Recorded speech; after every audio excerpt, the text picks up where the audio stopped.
Karena tangan-Mu Tuhan tak kurang panjang untuk menolong diriku.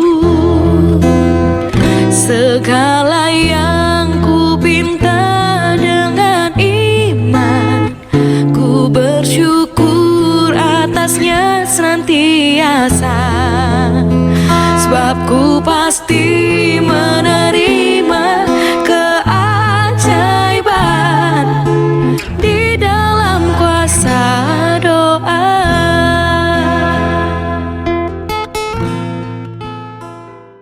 Shalom, saudaraku yang dikasihi oleh Tuhan. Sukacita dan semangat yang datangnya dari Tuhan kita rasakan menyertai hidup kita sampai pada saat ini. Kita akan mendengarkan firman Tuhan. Kita akan menaikkan doa-doa kita kepada Tuhan. Untuk firman yang akan kita dengarkan, mari kita berdoa. Terima kasih ya Tuhan. Pada saat ini kami merasakan tuntunan dan bimbingan Tuhan dalam hidup kami. Kami percaya Tuhan baik. Sekali apapun yang terjadi dalam hidup kami, tangan kasih Tuhan senantiasa menolong kami dan menuntun kami untuk semakin memahami rencana dan kehendak Tuhan dalam hidup kami di tengah-tengah dunia ini. Ya Tuhan, berbicaralah kepada kami melalui hamba-Mu, sehingga melalui firman ini kami semakin dalam untuk memahami apa yang Tuhan inginkan dalam hidup kami. Di dalam nama Yesus kami berdoa. Amin. Saudaraku yang dikasihi oleh Tuhan, apa kabarnya? Tentu semua kita baik-baik adanya. Dan firman Tuhan yang akan kita dengarkan pada hari ini terambil dari kitab 2 Raja-Raja 18 ayat 6 sampai dengan ayat yang ke-7. Demikian bunyinya.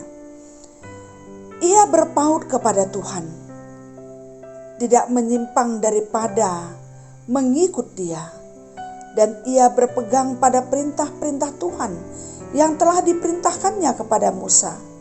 Maka Tuhan menyertai dia kemanapun juga dia pergi berperang. Ia beruntung, ia memberontak kepada Raja Asyur dan tidak lagi takluk kepadanya. Saudaraku yang dikasihi oleh Tuhan, firman ini mengingatkan kita, yaitu setiap orang yang setia kepada Tuhan, Tuhan akan selalu menyertai dia. Maka setiap orang yang tidak setia kepada Tuhan, hukuman Tuhan juga akan menyertai dia. Saudaraku yang dikasihi oleh Tuhan, jikalau kita merenungkan hidup kita sampai pada saat ini, di manakah posisi kita? Apakah kita termasuk orang yang setia kepada Tuhan? Atau kita termasuk orang yang sering mengabaikan Tuhan di dalam hidup kita?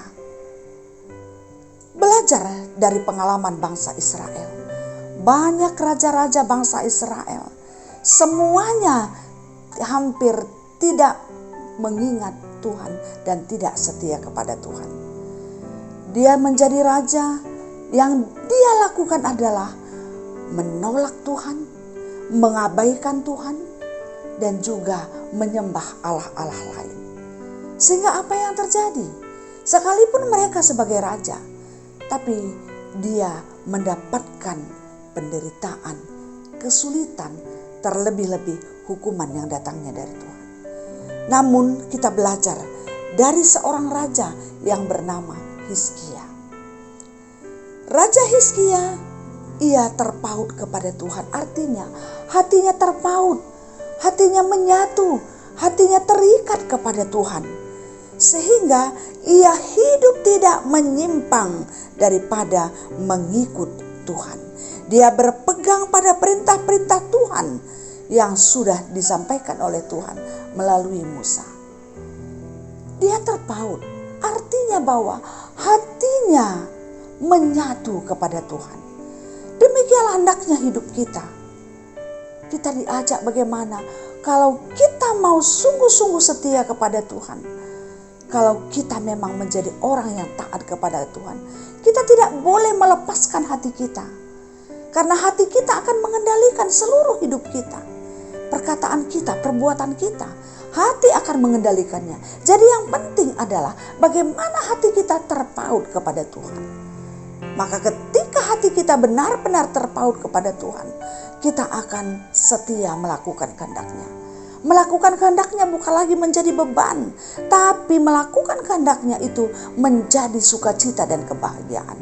Oleh karena itu, bagi setiap orang yang terpaut hatinya kepada Tuhan, dia akan dengan sukacita melakukan kehendak Tuhan, sekalipun untuk melakukannya kita butuh pengorbanan, kita butuh kesabaran, kita butuh banyak hal yang memperlengkapi hidup kita dan hati kita untuk melakukan kehendak Tuhan. Karena memang tidak mudah, tidak menjanjikan, kadang-kadang tidak menjanjikan secara manusia dalam melakukan kehendak Tuhan. Tapi melalui firman ini, ketika hati kita terpaut kepada Tuhan, maka tidak ada yang menghalangi kita untuk melakukan kehendak-Nya. Kalau kita melakukan kehendak-Nya, hati kita terpaut kepadanya, maka sebagaimana yang dirasakan oleh Raja Hizkia, yang sungguh-sungguh hatinya terpaut kepada Tuhan, dia katakan, Tuhan menyertai dia kemanapun juga dia pergi berperang.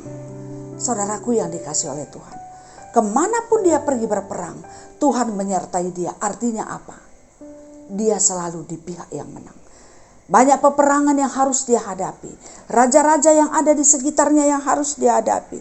Raja Asyur, yang mana selama ini bangsa Israel, orang-orang Juda, bangsa Juda menyembah kepada, takluk kepada Raja Asyur. Tapi ketika Raja Hizkia yang takut, terpaut hatinya kepada Tuhan, dia bisa melawan dan menolak itu.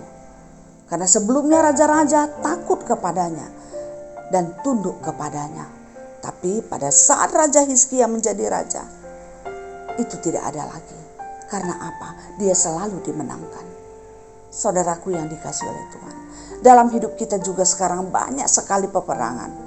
Peperangan melawan kejahatan, peperangan melawan kemiskinan, peperangan melawan penyakit pada saat ini, peperangan melawan virus corona, peperangan melawan banyak hal membuat kita harus berjuang untuk melawannya. Saudaraku yang dikasih oleh Tuhan, jikalau kita mengandalkan kekuatan kita, maka kita akan kalah. Karena tidak cukup kekuatan kita untuk melawan ini tadi semuanya. Musuh-musuh ini sangat luar biasa dan sangat dahsyat. Dan kekuatan kita untuk melawannya hanya bersama dengan Tuhan.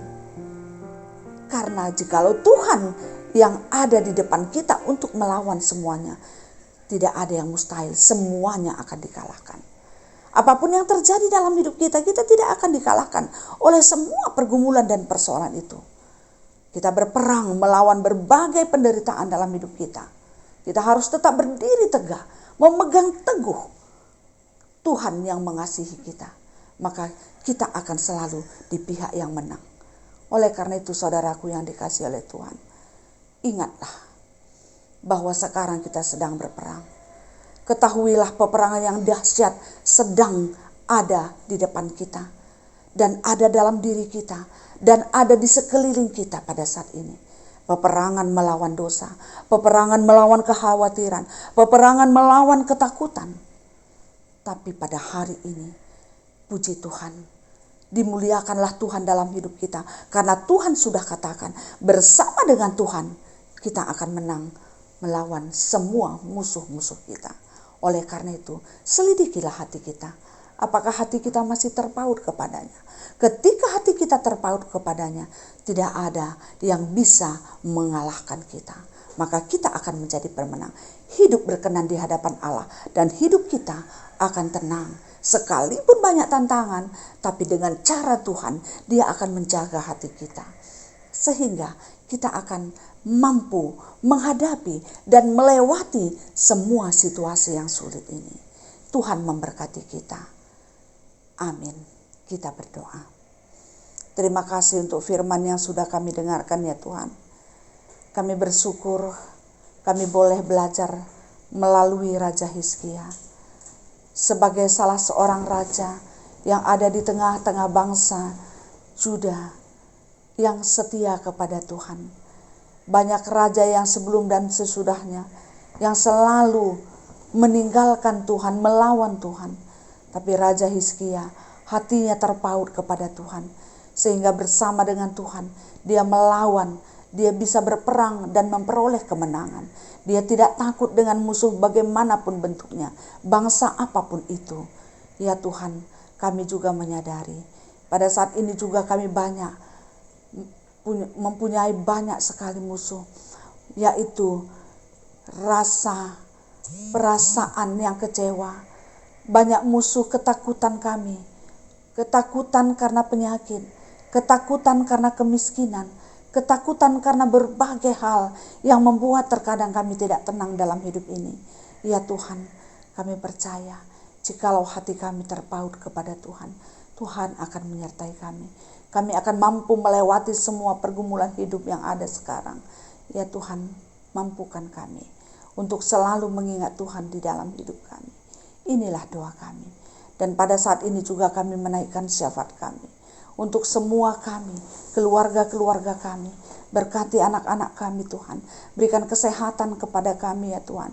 Berkati pekerjaan kami, berikan rezeki kepada kami, sehingga kami tidak kekurangan. Sekalipun saat ini adalah dikatakan sebagai masa sulit, tapi bersama Tuhan kami percaya kami mampu untuk menghadapi dan melewatinya pada waktunya nanti.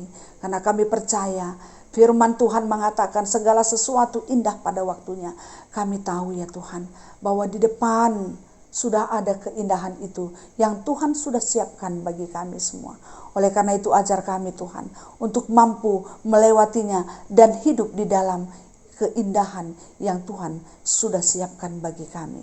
Kami juga berdoa pada saat ini ya Tuhan, bagi semua orang yang pada saat ini mengalami sakit penyakit, yang sungguh-sungguh membuat tubuhnya lemah, hatinya pun lemah. Tuhan, kami berdoa, kami memohon kepadamu, dimanapun mereka berada pada saat ini, baik di opname di rumah sakit maupun di rumah, Tuhan bantu mereka. Jamah tubuhnya, penyakit apapun yang ada dalam dirinya, Tuhan tolong mereka. Terlebih-lebih kami berdoa juga pada saat ini buat semua orang yang terpapar virus corona. Tuhan bantu mereka dengan kuat kuasa Roh Kudus Tuhan. Dengan kuasa Tuhan kami percaya bahwa Tuhan mampu membersihkan virus itu dari dalam dirinya. Oleh karena itu ya Tuhan, bersama dengan kekuatan iman yang ada dalam diri kami memohon kepada Tuhan, sembuhkanlah mereka. Berikanlah kepada mereka sukacita, kesempatan untuk mendapatkan kesehatan yang sempurna. Tuhan berkati mereka semuanya.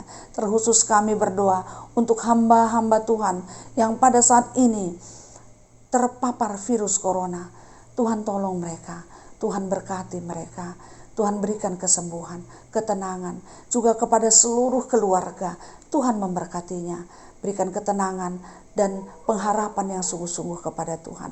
Setiap tim medis dan setiap obat yang dipergunakan, yang melayani, yang merawat mereka, Tuhan memberkatinya. Sehingga Tuhan, tangan-tangan-Mu bekerja dan berkarya melalui tim medis dan juga melalui obat-obatan dan seluruh fasilitas yang dipakai untuk mereka. Kami percaya ya Tuhan, tidak sulit bagi Tuhan untuk menolong semua orang-orang yang terpapar virus corona untuk mendapatkan kesembuhan yang datangnya dari Tuhan. Dan kami juga khusus berdoa pada saat ini untuk peristiwa tragis yang terjadi dengan jatuhnya pesawat Sriwijaya JT128. Ya Tuhan, kami mohon setiap keluarga yang ditinggalkan oleh orang-orang yang kena musibah ini, Tuhan berkati, Tuhan memberikan penghiburan, Tuhan kuatkan mereka. Sungguh kami tahu ya Tuhan, Tuhan ada di mana-mana. Tuhan ada di atas pesawat itu, Tuhan ada di awan, Tuhan ada di angin, Tuhan ada di udara. Tapi ya Tuhan, semuanya atas seizin Tuhan bisa terjadi. Oleh karena itu ya Tuhan, kami percaya ada rencana indah Tuhan untuk setiap peristiwa ini. Oleh karena itu kami mohon, Tuhan hiburkan, Tuhan kuatkan keluarga yang ditinggalkan. dan setiap jenazah, setiap orang yang ada di dalam pesawat ini semua bisa ditemukan. Oleh karena itu berkati tim Basarnas yang berusaha untuk mencari, dan untuk segala sesuatu yang belum ditemukan, Tuhan tolong sehingga itu dapat ditemukan. Terima kasih ya Tuhan, kami percaya Tuhan mengasihi kami, dan biarlah melalui semua peristiwa-peristiwa yang terjadi pada saat ini, kami semakin dekat dengan Tuhan. Kami semakin dimampukan untuk menyembah Tuhan, untuk setia kepada Tuhan. Jauhkan dosa dalam hidup kami, dalam hati kami, dan dalam diri kami. Inilah doa permohonan kami ya Tuhan. Kami serahkan di dalam satu nama, Yesus Kristus Tuhan kami, Sang Pemilik kehidupan kami. Amin. Saudaraku yang dikasihi oleh Tuhan, demikianlah firman yang kita dengarkan pada hari ini. Kiranya damai sejahtera yang datangnya dari Tuhan, yang melampaui segala akal dan pikiran kamu, akan menyertai kamu dari sekarang sampai selama-lamanya. Amin. Salam sehat, tetap semangat untuk menjaga kesehatan. Ikuti 5M. Tuhan memberkati kita semua. Terima kasih.